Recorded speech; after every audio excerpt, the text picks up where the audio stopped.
Thanks for joining us. We've turned the tables a little bit this month. My name is Sam Baber, and I'll be facilitating today's Workify webinar. I am the CEO of TXP Agency, a boutique leadership development consulting firm based in Austin, Texas.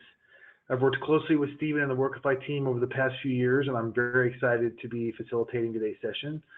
So I get the pleasure and the opportunity to talk to Stephen Huerta, who's co-CEO of Workify and the HR practitioner side of the founding team at the company.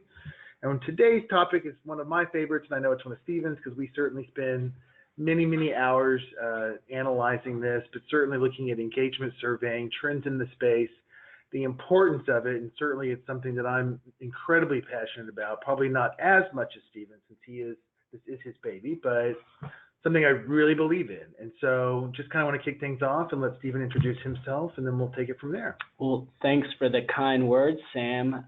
It's nice to have the tables turned. It's nice to be doing the answering and not all the questioning. As far as my passion around this topic, clearly it's something that is near and dear to me as well, having founded Workify. But really my interest goes back to my time as an HR practitioner. So a little different to other HR software founders. I spent 12 years in corporate HR, and during that tenure, I spent 2.5 years in HR M&A at a large investment bank and worked on 20, 25 deals. And the idea for Workify came during that time where the firm was really interested in understanding what drives discretionary effort. And the firm was very successful in mergers and acquisitions, and they were really looking at the end result. Like, how do we get an increased return on our investment on these big deals? And so I was part of a team that was tasked to figure out what we could do to drive discretionary effort up. And that's before the term employee engagement even existed. And so that's really, having done research and, looked at, potential tools, and this is in the late 2000s, that's when I really began to get passionate about new and emerging ways of really understanding what motivates employees, what drives their engagement. And through my journey in entrepreneurship, I've ended up at Workify. And so today I'm excited about getting to talk about some of the things that we've learned along the way and how we've helped other companies. Awesome. So before we dive in, just to give the listeners and the viewers an idea of kind of what we're going to cover today, we're going to look at a bucket of several things. Certainly we're going to kick things off here and just in general talk about why engagement's important. I know for me, certainly, there's a lot of reasons. I want to ask you some questions potentially that my clients ask me, right? Mm-hmm. Whenever I'm trying to go in and help them, I always say, let's be a tuning fork for the business because you guys don't know what you don't know, or you may assume you know based on some limited information relating to interviews, word of mouth, Glassdoor. We won't go down that path. But why is engagement in general, Stephen, so important? Like it's not just a survey, right? Yeah, that's an important distinction to make. And I have been a part of similar questions and challenging executives that really want to dumb this down to, well, this is just a survey. And before we look forward, I think it's important to look back at what's been happening, the last decade or so. The workforce today is drastically different than when I joined the workforce. And the reality is this probably would have been a real millennial focused conversation even 5 years ago, but times have changed. And I think what some of the changes in technology adoption that were originally millennial things have now cascaded to everyone. It's just how we live our lives. And the reality is that the way that we can give feedback in every other aspect of our lives, it's instantaneous.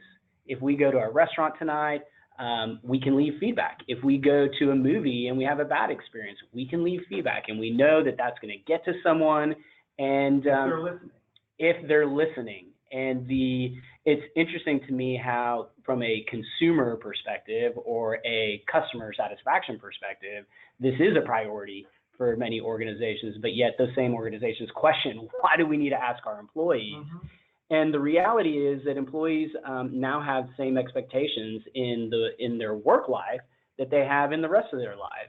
And some of the things that are really causing these shifts to exacerbate the issues start with what's expected at work. And increasingly, we're seeing that employees want to be remote. They want to be distributed. There is an expectation that they can submit feedback in any different way that they can, whether it's SMS or mobile or whatever it may be. Employees are really finicky, so they don't want to participate in these long, cumbersome processes to give feedback. They want it to be quick and easy. Go ahead. And the thing I'd say too, right? Just like the parallel you drew with brands, right? And whether it's social management on Twitter or anything other social media, right? The responsiveness is so important. But I do think too, like, companies will look at their incoming sort of feedback, right, and either react or not react. But I think ultimately for me, the baseline always has been the last few years.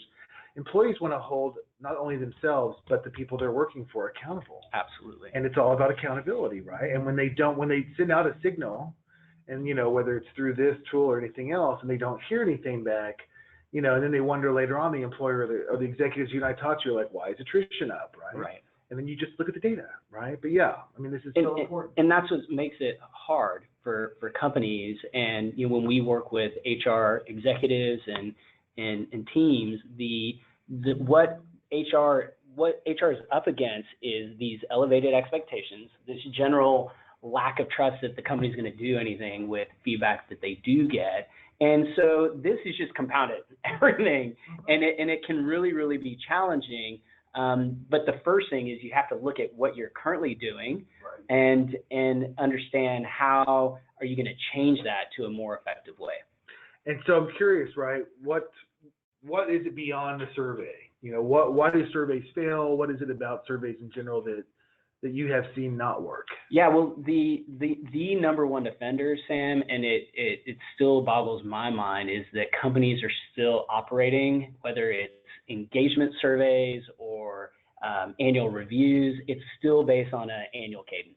And a model that's broken. Yeah, this is, we're talking post-World War II management playbook. And the long short is, employees are frustrated that they're only being asked once a year. HR is frustrated because they can't, it's very hard to do something meaningful with the data that you get. The process is just clunky and cumbersome, which means that, getting any sort of insight or implementing meaningful change or action is really, really difficult, or it's stale. You're acting on data from 3 months ago, and it all bubbles up to extremely frustrated executives. And so the top is frustrated all the way down to the bottom of the organization, and it's just a broken process. And I think for me, right, the thing I always try to, if the trust and respect isn't there, tone from the top, right? Right. If the trust and respect isn't there from the top down, and that cadence isn't there, you can still have all the data in the world, but unless people actually begin to believe in one another and actually are empowered to make the change, right, it's really difficult. So, right. Yeah. And we will talk a little more about sponsorship later, but having executive buy-in is really, really important. For sure. And the way I think that the HR teams can feel a little disenchanted because for decades we've been talking about HR having a seat at the table, sure, being part of a strategic conversation, and the unfortunate thing is, for many organizations, that's not happening. We've made a lot of progress, but not fast enough. Right. And what we talk about today is repositioning something that you may be doing as a company, but positioning it in a more strategic way, yeah, in a way that that executives can understand.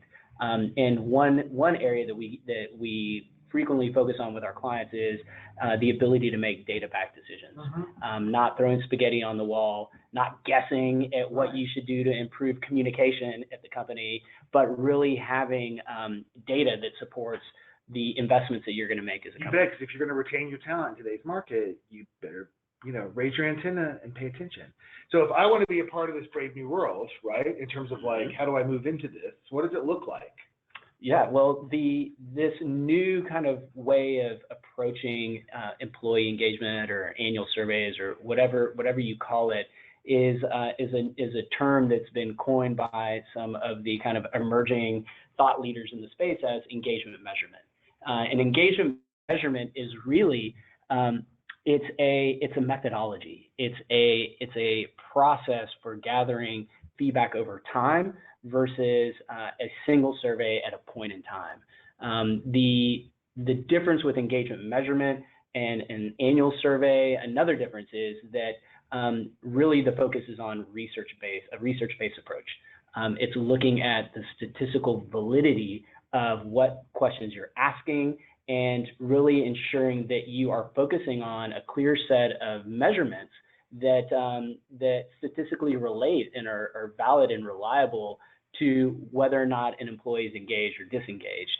The end result of engagement measurement is really instilling a higher level of confidence in the actions that you're taking, and again, getting to this notion of a more data-driven way of making decisions. This is already happening in other aspects of the business, and this is a kind of movement of sorts to really drive this data-driven approach to human resources. And by doing this and adopting some of the things we're going to talk about, the end goal is really speeding up the time from when you get your insights and your data from the survey or from this engagement measurement process to taking action and reducing some of the barriers that companies are facing right now. Just like you would in customer success? Yes. Just like you would in sales? Yes. Name the function. Exactly. Right. Exactly. And so if we're moving beyond sort of the engagement or the annual survey or the performance review, right? How do you unlock that? What does that look like? How does that unfurl itself in terms of all the different things that companies or executives should be paying more attention to versus just putting a finger up in the wind and making the best guess? Right. Well, the starting point really is identifying an approach or a model that is rooted in this IO psychology world. And there's several culture models out there.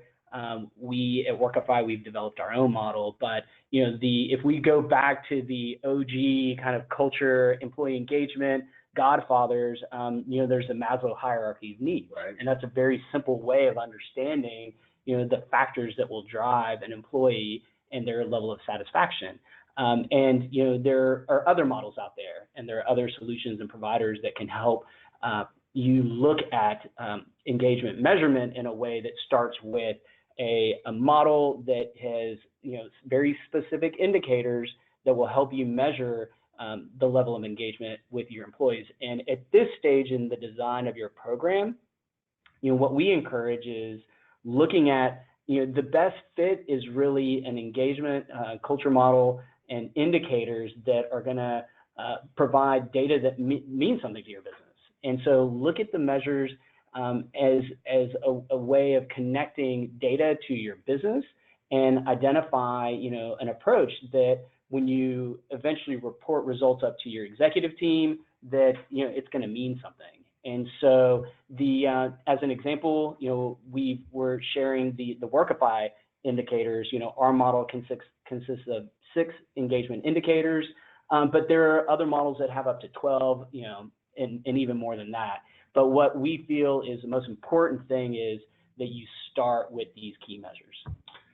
And then how do you go about designing that? I mean, how do you figure out too, because I know for me, right, one of the things I work with is I try to tell, clients, executives, leaders, et cetera, it's all about motivation, Yep. Right? So I know when I look through the lens of some of the stuff you have here, for me, it's a very clear indicator on the level of motivation people have, and you can see through the data where motivation is lacking. Right. So when you think about the next steps in this in terms of what makes a great design, or what other factors or how that gets measured, what does that look like? Yeah. So there are 2 ways of approaching it. If you already have a clear set of pillars in your business, one of the companies we work with, they're a consumer packaged good company, and their executive team have identified kind of 3 competencies or pillars that are the most important factors when their employees are looking at the decisions they're making, the way that they're contributing to their jobs and to the team and to the organization overall. And so for that business, it was very easy for them to look at their 3 pillars and align it with the indicators they want to measure. But not all companies, can have that sort of alignment so easily. Could you align it with values? Absolutely. You can align it with values. Another thing you can do is you can look at, the questions that you want to ask as well. And, you can start aggregating some of the questions that you want to ask. So take a top-down approach and look at it bottoms up and see how things start to come together. And this is important because the next step in the process is really going to be, once you've identified what indicators you want to measure and how that aligns with your business, the next step really is to start designing your engagement baseline. And what is the baseline? Great question. The baseline is really, the primary tool that you're going to use to take a full diagnostic of employee engagement and the health of engagement at your company. Some key kind of best practices that we can share around creating a baseline. Really, the baseline's objective is this focus on measuring the drivers of engagement, and so that your questions should roll up to the indicators, and that way you're going to have and we suggest 5 to 6 questions per indicator. Okay. And so that can be another way, and this is why say that a bottoms-up approach can be really helpful, because depending on the survey length, the appropriate survey length for your business, looking at questions may help you kind of ring fence the number of indicators. But once you've identified the questions that you want to ask, you really want to use those same set of questions survey over survey. So the notion of creating a data model that you can trend over time is really, really key in this. Because if you can't do that and you are constantly changing the questions you're asking, it's hard with confidence to go back to your executive team and say, yes, we have definitively changed this aspect of engagement at the company by implementing these actions. Well, and it also causes employees to have whiplash. If they offer a feedback and then they don't see action, then they get asked a whole other slew of questions about something not relevant. Number one, it can make them loosen the saddle because they don't believe actually the company is paying attention to what they've been saying. But companies sometimes I see don't give enough time for initiatives when it comes to getting data and then implementing change, right? And especially around in talent. Right. Yeah, and we see some other things that I'll mention later in terms of pitfalls. And the sweet spot. So what is the sweet spot? There's been a lot of kind of debate in the engagement measurement community. You have pulse survey tools that are micro surveys. They send a question a week. Yeah, and then you have the incumbents that we talked about earlier, the annual survey folks. They have 50, 60, 70 question surveys. What we've found is the sweet spot, kind of the maximum number of questions that you can ask to have really a robust, statistically accurate approach and not overwhelm your employees, is somewhere in the 25 to 35 question range. And we've actually increased the number of questions in our baseline. Yeah. And the reason for that is, our clients, increasingly want an increased sense of confidence that they are recommending, the appropriate course of action. And so we feel though, if you hit in that 25 to 35 question range, you're going to have a great data set. If you want to go a little smaller, a little longer, that's fine. It's really going to come down to what's appropriate for your business. You mentioned confidence from the employer's perspective in the data. Yes. Is it more about confidence in just whether it's good or bad result, the confidence in understanding actually the clarity behind the strength of the positive and potentially on the flip side, the strength of the negative? Yeah, well, we talked about it earlier, Sam. We know that HR executives have struggled engaging the executive leadership teams that they're part of in this conversation. One of the, I frequently join these sessions. Yeah.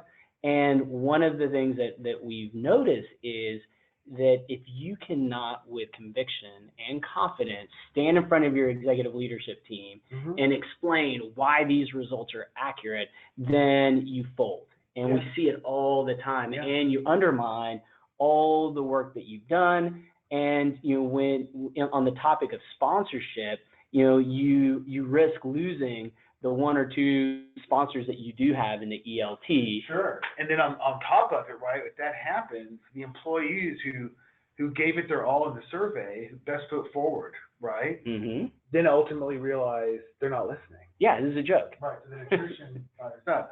So when you have a client or an employer who potentially gets overwhelmed by the data or gets analysis paralysis when they are looking at all of this, right?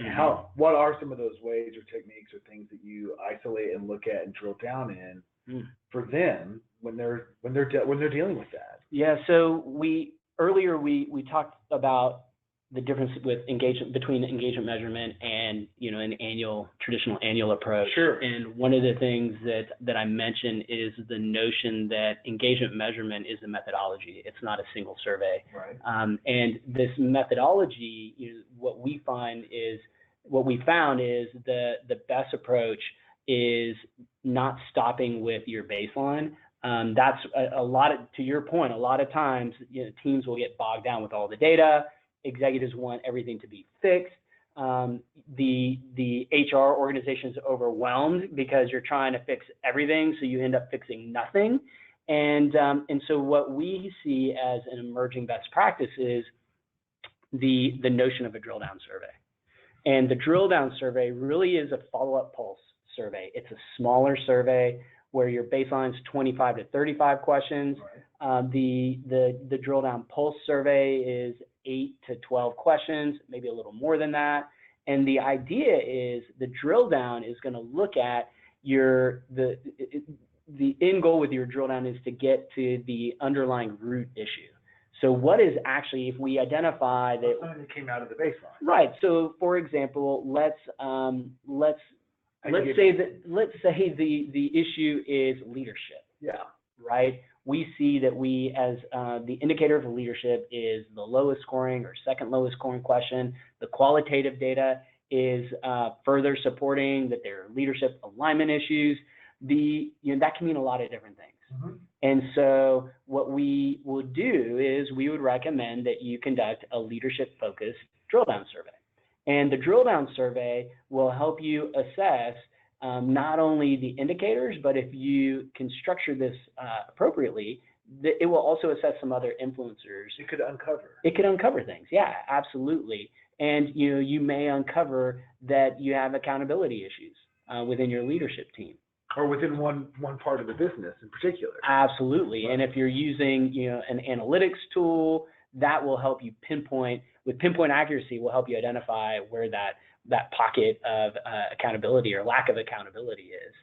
But really, the drill down will give you this laser focus on understanding, exactly what the issue with leadership is in this example. And so, and this is where we also, we're big believers that there's no silver bullet to engagement, that you need to ask questions that are specific to your business. We're now of the belief that your baseline should be very structured, and you should resist the temptation to start throwing in custom questions. And you wait till you get to your drill down pulse survey to do that. And what that will allow you to do is protect the statistical accuracy of your baseline, and will give you this other vehicle in the drill down pulse to get a little more specific to your company and some questions that are more meaningful to your business. And so, like I said, the drill down survey will have 7 quantitative questions. It'll ask 1 or 2 qualitative, and that will in combination, you'll analyze that data, and out of that you should get 2 to 3 action areas that you can then mobilize all of your departments. Maybe we focus on that one specific department that you were talking about that has the accountability issues, but there's a variety of different outcomes. But without the drill down, the drill down really is the missing link in the process. Speaking of missing links, there are things clearly potentially that are harder to measure, right? what is Workify doing to look at other influencers on engagement data, right? Yeah. Like, what are those things that potentially, are getting, certainly I know that most clients and companies want to look at it a little bit deeper, and it's been challenging. What are, isolate it down. You got it up there right now, so it's... Yeah, so it's been interesting. The last 6 months, Sam, we've gone through a really rigorous review of everything that we do. And one of the things that we identified is a need to practice what we're preaching here in this webinar. And we, as part of this rigorous analysis that we did, we work with a group of IO psychologists. We have an advisory board. Typically, they would review our questions. They would run statistical analysis on our indicators and the questions. And what they found is that we were increasingly changing questions in our model at our clients' request. And that was having a negative impact on the statistical accuracy of our findings on the overall data that we and recommendations. And we weren't, it wasn't that our recommendations were not accurate. Right. It's that they could have been more accurate if we had not made these changes. And when they looked at the thousands of surveys and hundreds of thousands of data points that they analyzed, they found 5 common themes that our clients were asking us to add to our surveys. And those are accountability, trust, diversity, collaboration, and agility. And so this is a great example of how we are coping with this need to assess these other areas, these other influences of engagement. And so the distinction between an indicator is these are things that will directly impact an employee's engagement levels. The motivation, right? The motivation. Yeah. So if I am getting paid $2 an hour as a server, and I could be earning, $6 an hour, that my pay is going to be will directly contribute to my disengagement in my job. Yeah. And so that is very different to my trust in my manager or my GM, which today may be okay, won't directly impact my engagement levels, but over time will erode at my motivation. I mean, if there's one thing, I'll step in here and sort of interject, even though, I look at these two and I think in general, these are the things I talk about more often than not, about the need for having these as part of the DNA of every business today if they are going to retain the talent. Even though we know people come and go, it's just part of the nature of the 21st century workforce. But when you look at these 5, for me at least, these are 5 that if companies could strive to actually make these real, and that they could measure them, and that they could put action behind each of these too, right? That in terms of retaining that talent, there's nothing they would do in hindsight to say we shoulda, coulda, woulda. But if they're focused on these things, I just see employees today when we talk to candidates who are loose in the saddle or they're not happy, right? It used to be, I don't like my manager. Now they love their manager, but they don't. This stuff that for some organizations, I think, either intimidates them or it's more nebulous to isolate, right? This is some of the root causes of why companies are not as successful, in my opinion, today as they could be, is when they turn their back or they don't understand how to measure these things. Yeah, and the market, it's funny, we've been talking about the war for talent for my entire career. Right. And the truth is that the war has never been more fierce than it is right now. And I also think too, the thing I've been trying to tell some clients is, look, call it a war if you want to, right? Really what we're dealing with is, and you have to look at it directly on, is this is the evolution of our workforce. Yes. And it is an evolution. Yes. And either embrace the evolution or revolution, however you want to phrase it, right? Yeah. But if you choose to ignore it, or you choose to use a 20th century playbook on how to handle it, good luck. And I probably won't work with you, right? Right. But yeah, I mean, this is I think people have to really stare this in the face. And I think the thing I love too about what you guys are doing is this is the tool that helps people get the X-ray and the ability to be a tuning fork if if they so desire, and if from the top down they're clear about what to do with the data once it's there in front of them, right? So I want you, because I know personally how companies benefit, right? Mm-hmm. I want you to tell people who are chiming in and listening right now, right? How will companies succeed and benefit from the approach Workify is giving moving forward? Yeah, well, the key thing that you will walk away with by leveraging a more modern way of approaching engagement measurement is that you will build credibility with your executive team. Yep. And you will do that by having an approach that is something that you can stand behind, that is grounded in research and science. You will also recommend action and investment that's based on data. Mm-hmm. And you will be able to easily trace the recommendations or the change that your company is investing in back to specific data points that you've collected as part of this engagement measurement process. That by far is, if that alone justifies, implementing this new way and approach.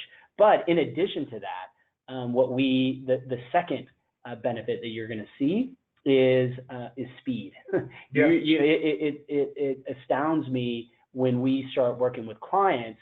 We frequently hear that the time to get their data back, either from their internal HR department or from a third-party vendor, is anywhere from 3 to 6 months, and it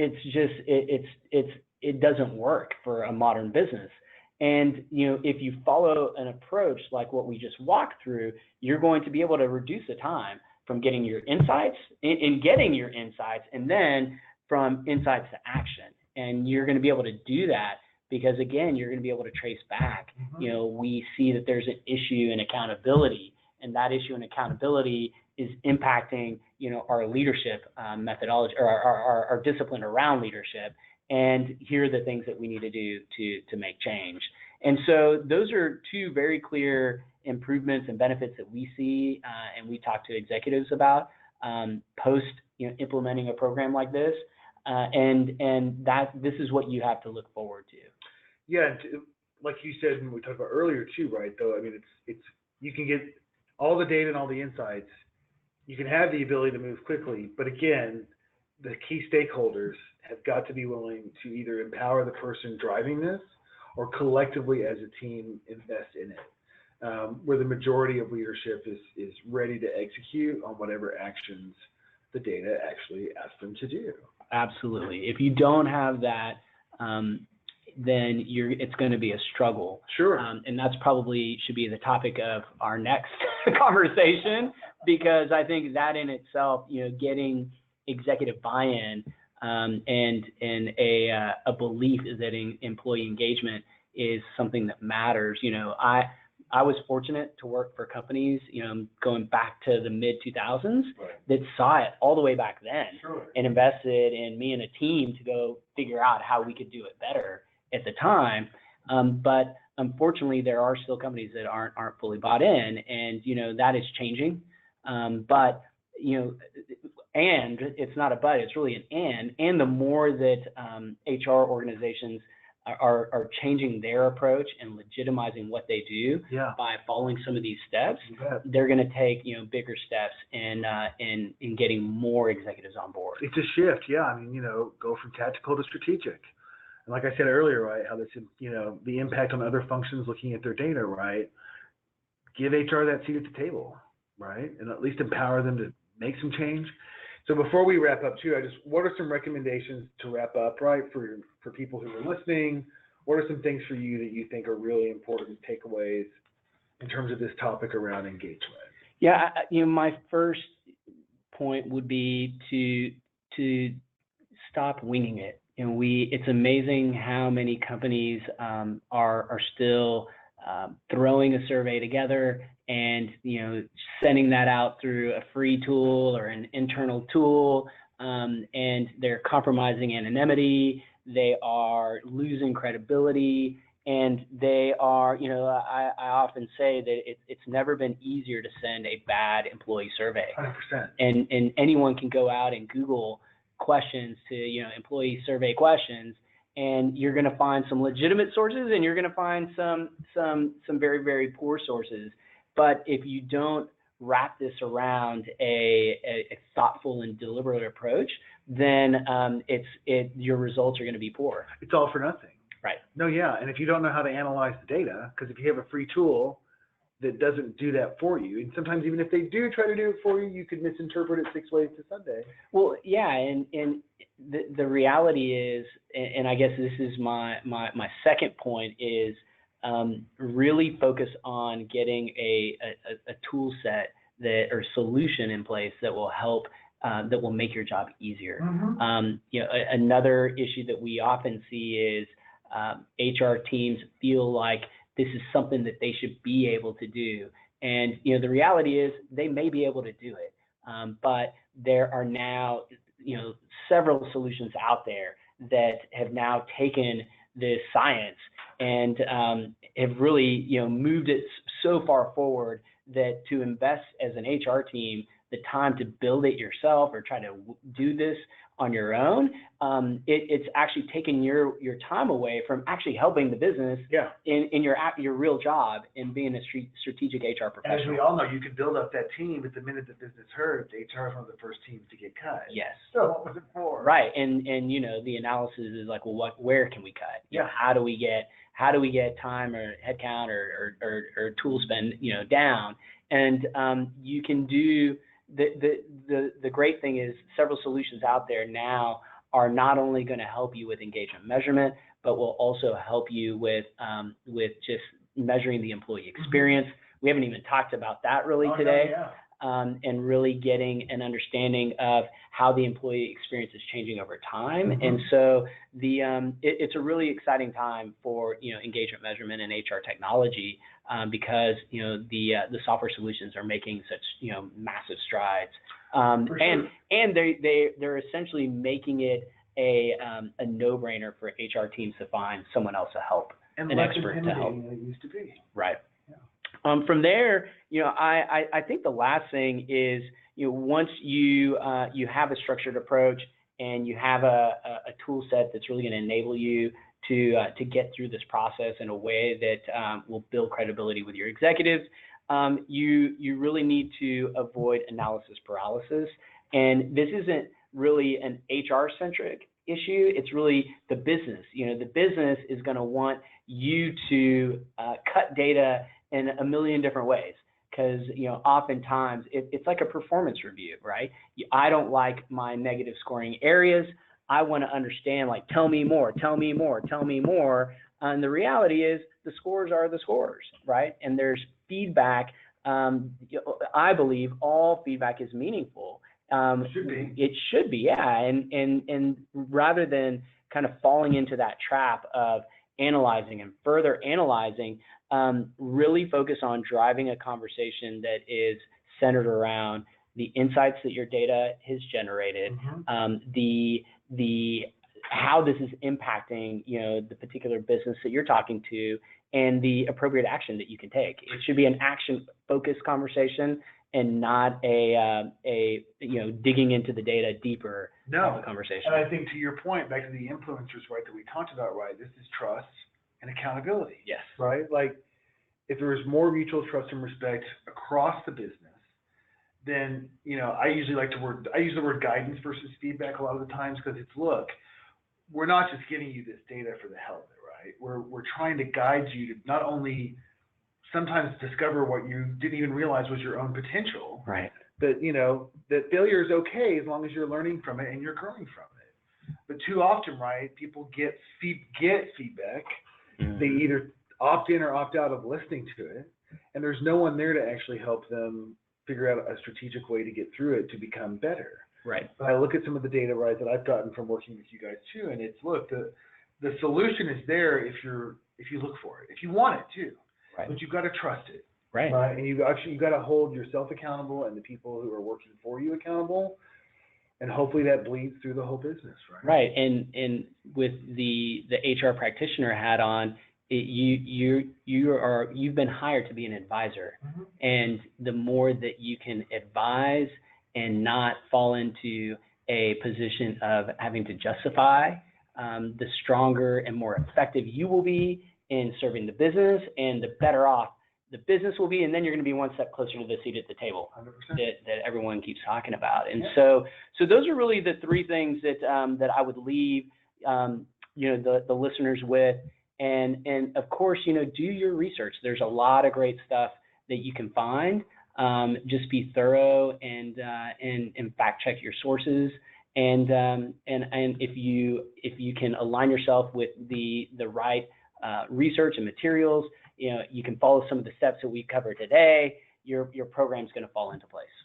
It's great. I so appreciate the time. Yeah, thank you. This has been great. It's been a lot of fun. And have a great rest of your week. Thanks, Sam. We should definitely do this again. You bet.